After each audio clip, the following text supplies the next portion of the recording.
Once again, Assalamu alaikum wa rahmatullahi wa barakatuh. Alhamdulillahi Rabbil Alameen. Wassalatu wassalamu ala Sayyidil Anbiya'i wal Mursaleen. Wa ala alihi wa sahbihi wa man istanna bi sunnatihi ila yawmiddin. Allahumma ja'alna minhum wa min alladhina amanu wa amilu salihat wa tawasaw bil haqqi wa tawasaw bis sabr. Ameen ya Rabbil Alameen. Today I want to share with you some things about a common dhikr that we do, a way of remembering Allah that He taught us, and a history and the significance of this remembrance of Allah. Something that the Prophet ﷺ said that he himself commits to at least 100 times a day. And the phrase that all of you are familiar with is Astaghfirullah. Allah Azza wa Jal, when He created human beings, the first human being, Adam alayhi salam, the story everybody knows, but bear with me as I remind you of some elements of that story. You see, there are three elements, three characters in this story other than Allah Azza wa Jal. There's the group of the angels, there's Adam alayhi salam and our mother, and then there's Iblis. And I'm going to compare Adam and Iblis for a little bit. Iblis, before the creation of Adam alayhi salam, he was given a great honor.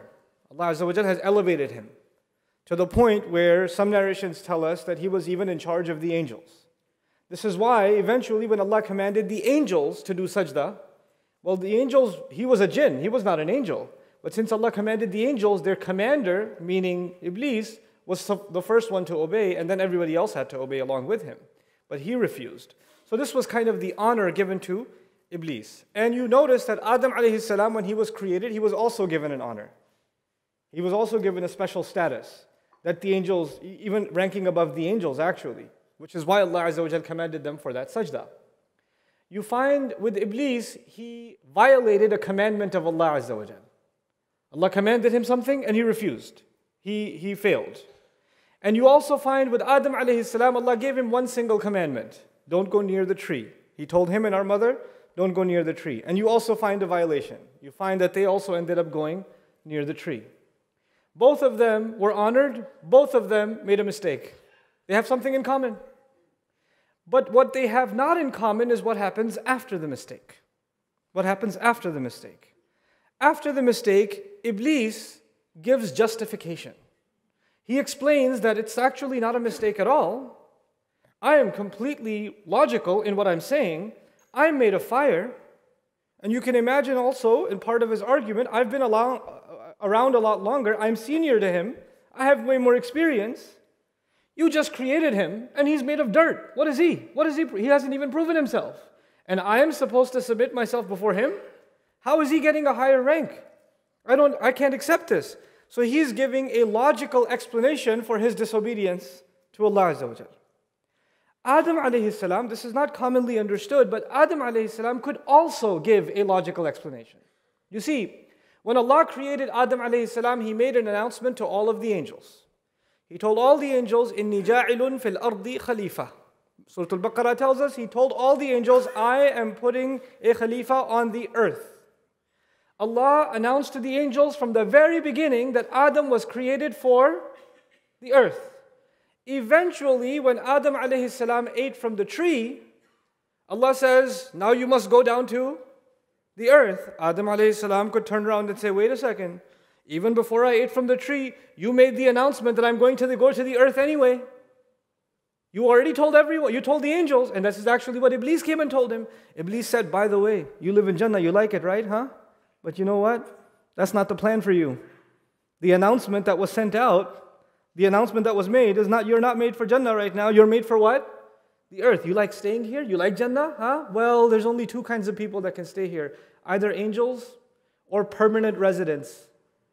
And you're not an angel, and you can't be a permanent resident. Guess why He doesn't want you to eat from that tree? Because anybody who eats from that tree, إِمَّا أَن تَكُونَ مَلَكَيْنِ وَإِمَّا أَن تَكُونَ مِنَ الْخَالِدِينَ. If you eat from that tree, one of two things will happen. Either you will turn into angels, or you will turn into permanent residents. That's why Allah doesn't want you eating from that tree. Because He wants you to go to the earth. That's why you should stay away from that tree. So if you want to stay here, and so this was the offer Iblis made to our father and our mother in Surah Al-A'raf. And so they go and they eat from the tree.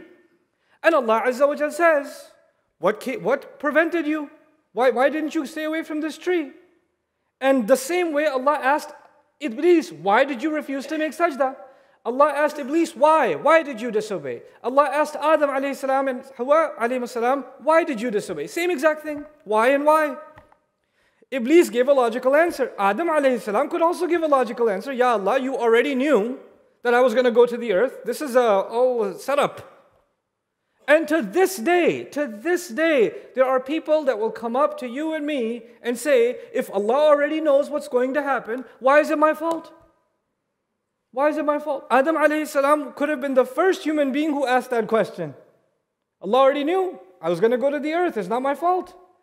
But instead, Adam alayhi salam, and by the way, that would have been a very logical question. No doubt, would have been a logical question. But Adam alayhi salam made a very important decision for all of us. He made a decision, and our mother made a decision, that instead of thinking that Allah tricked them, by the way, that's literally what Iblis says, you made me slip. You tricked me. Because you made me slip. They blamed Allah. Adam alayhi salam, instead of blaming Allah, blames who? Himself. رَبَّنَا ظَلَمْنَا أَنفُسَنَا. We wronged ourselves. We did wrong to ourselves. Now, I was going to tell you about istighfar. The first step of istighfar, the reality is all human beings are going to make mistakes. All of us. Every single one of us. And it's going to happen all the time. There are going to be all kinds of mistakes in our life. Things that we do that we should not have done. Things that we say that we should not have said. Things that we earned that we should not have earned. Wrong that we did to ourselves, wrong we did to somebody else, wrong we did before Allah Azza wa Jal. There are things we should have done and we refused to do them or we failed to do them. There are things we should not have done and we did them anyway. And you know best your own story. That's not for anyone else to know. Allah Azza wa Jal knows and the angels that are recording know.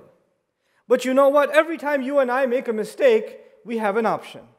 Iblis comes to you and me and says, listen, I know you made a mistake, but come on, you were under a lot of pressure. It's understandable. It's logical. I mean, what choice did you have? It's only reasonable that you made such a mistake. It's okay. Allah understands. Don't worry about it. Don't feel so bad about it. Everybody makes mistakes. It's okay. Everybody makes mistakes. So Iblis' first job is to come and tell you, you don't need to feel so sorry because your mistake was logical. You got really angry and you hit someone, and then Iblis comes and tells you, well, they made me really angry. Did you hear what they said? You see, it was justified. I mean, what did you want me to do? Just listen? That's why I hit them.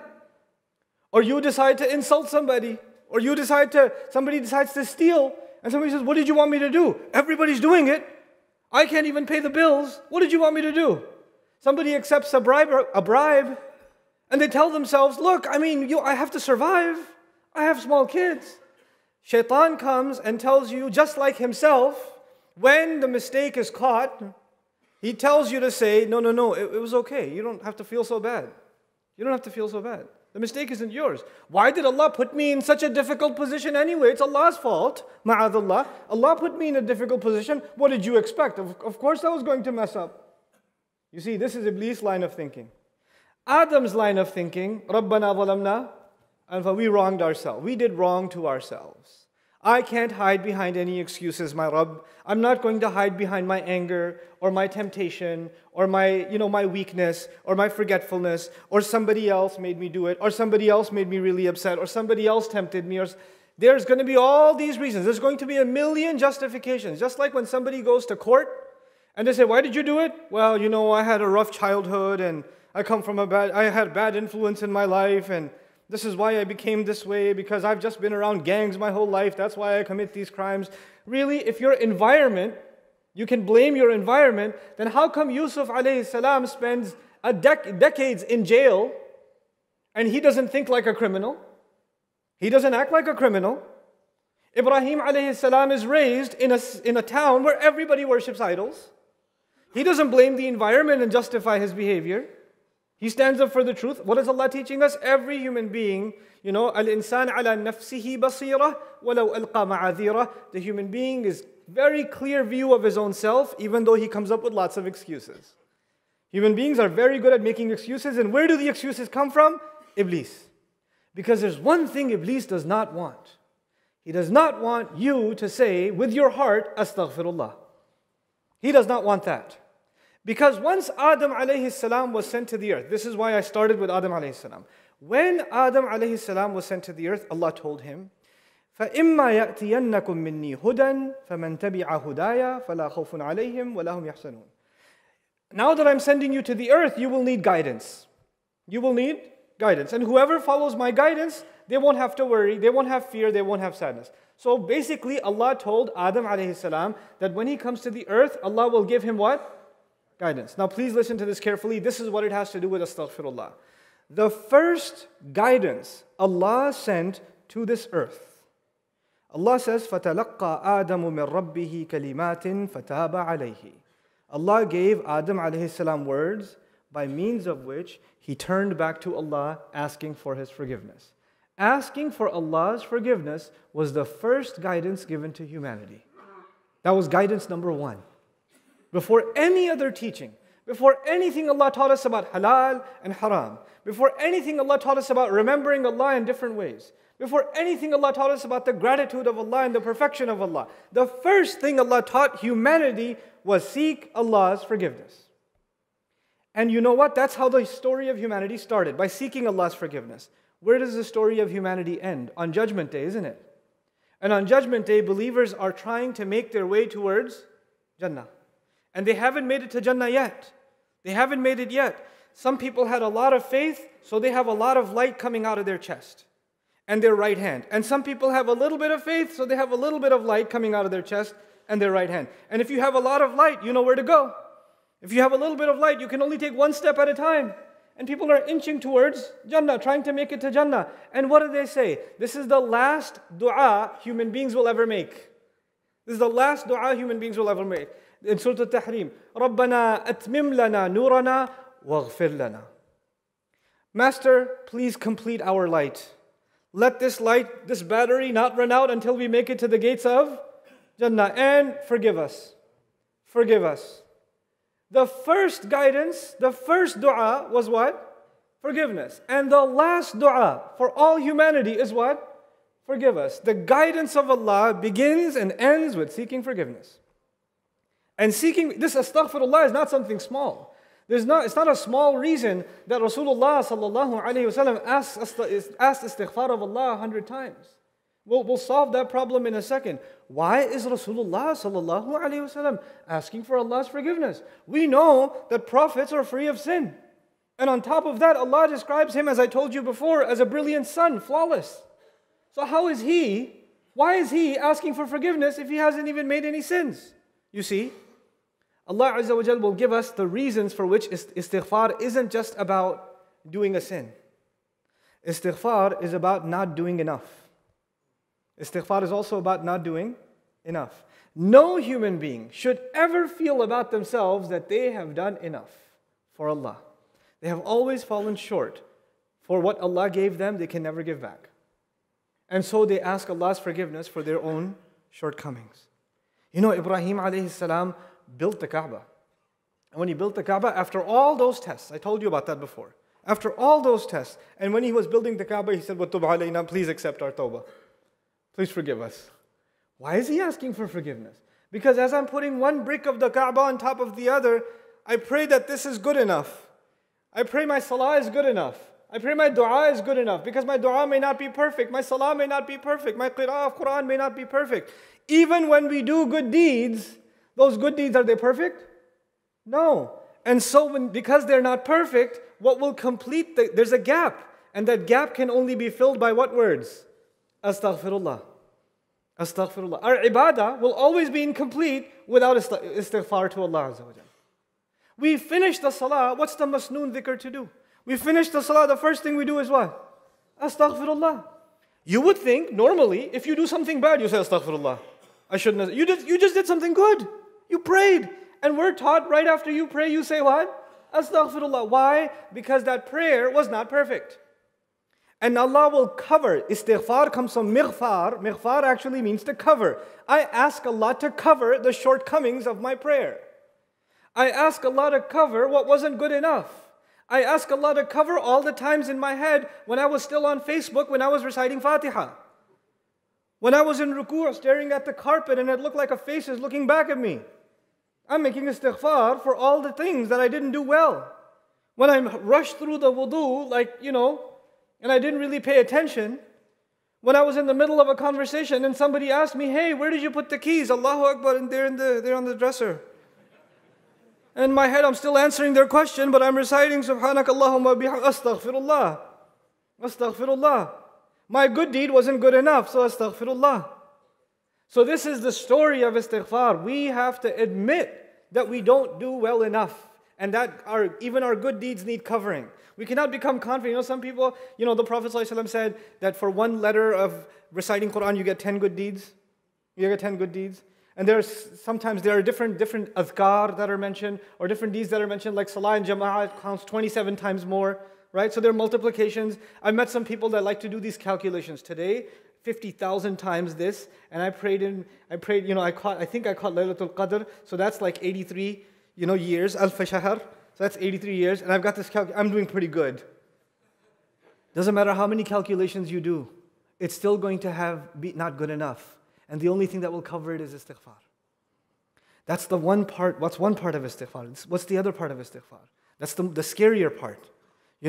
When some people become impressed, I remind myself of this, I remind you of all of you of this. When some people become impressed with their own good deeds, then they are following the footsteps of shaitan. And it doesn't matter if those are prayers, and it doesn't matter if that's hajj, and it doesn't matter if it's anything else. If you yourself are impressed with the good that you have done, you're impressed with how patient you are, you're impressed with how kind you are, you're impressed with how much you pray, you are impressed with how much you recite. When you become impressed with yourself, the door of istighfar is closed. Even if you say astaghfirullah, you don't mean it, because you think it's perfect, you're perfect already. So those are just words, they don't mean anything. The istighfar means nothing if it's not coming from the heart. If you don't acknowledge, and I don't acknowledge that we are flawed, that what we do is not good enough. One time Ali radiallahu anhu was passing by someone who was saying, astaghfirullah, astaghfirullah, astaghfirullah, astaghfirullah, astaghfirullah, and he said, your istighfar needs istighfar.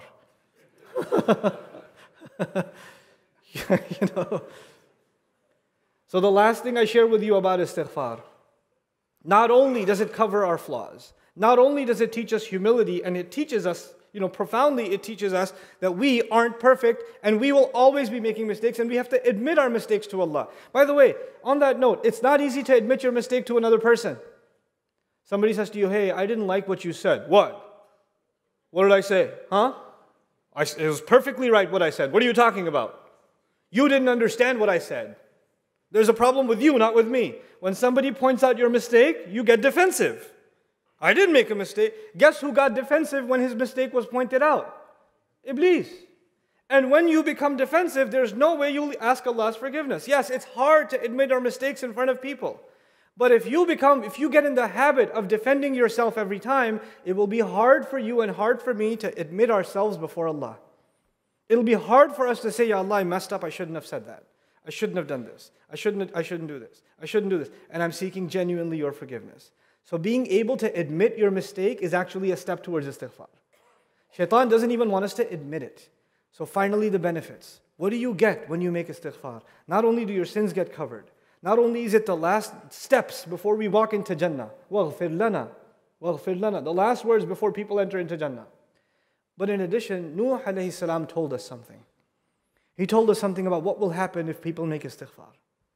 فَقُلْتُ اسْتَغْفِرُوا رَبَّكُمْ إِنَّهُ كَانَ غَفَّارًا يُرْسِلِ السَّمَاءَ عَلَيْكُمْ مِدْرَارًا وَيُمْدِدْكُمْ بِأَمْوَالٍ وَبَنِينَ وَيَجْعَلْ لَكُمْ جَنَّاتٍ وَيَجْعَلْ لَكُمْ أَنْهَارًا مَا لَكُمْ لَا تَرْجُونَ لِلَّهِ وَقَارًا.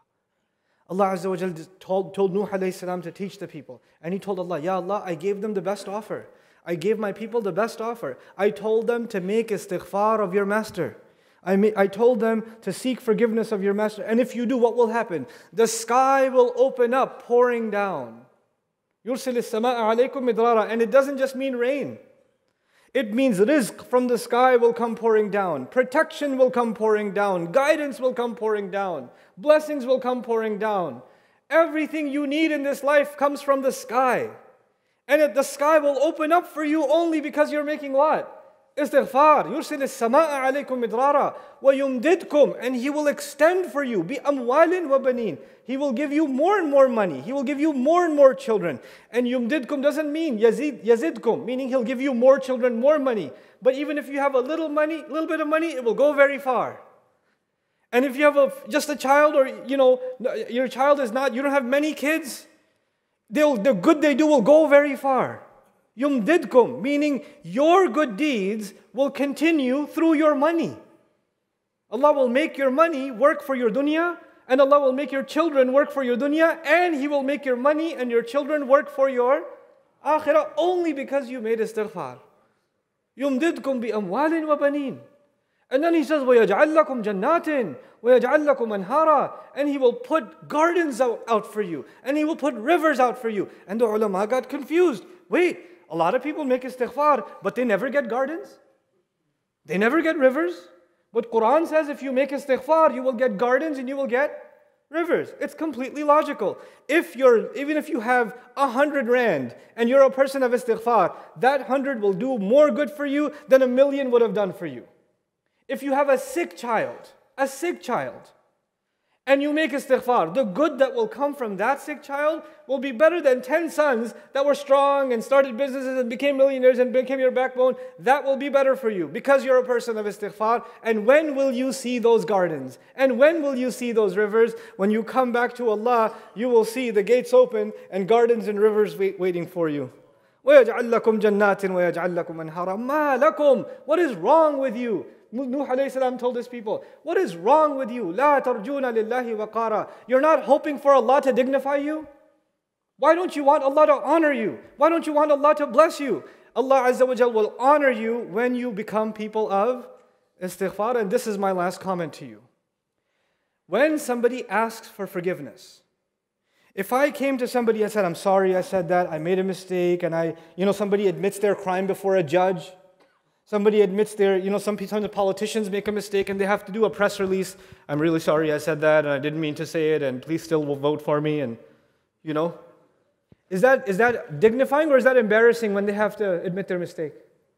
It's embarrassing. If somebody has to admit their mistake, it's very embarrassing. It's one of the most difficult, uncomfortable situations a person can be in when they have to admit their mistake. And Allah Azza wa Jal, on the tongue of Nuh alayhi salam, told us, when you seek forgiveness of Allah, you are hoping for Allah not to humiliate you, but to what? To honor you. That actually our honor lies in admitting our faults before Allah and begging Allah to cover them. That's actually our honor. When we admit ourselves to any other human being, it will be humiliation. When we humiliate ourselves before Allah, that is the only honor a human being will ever have in this life. مَا لَكُمْ لَا تَرْجُونَ لِلَّهِ وَقَارًا. This is the power of just the words astaghfirullah.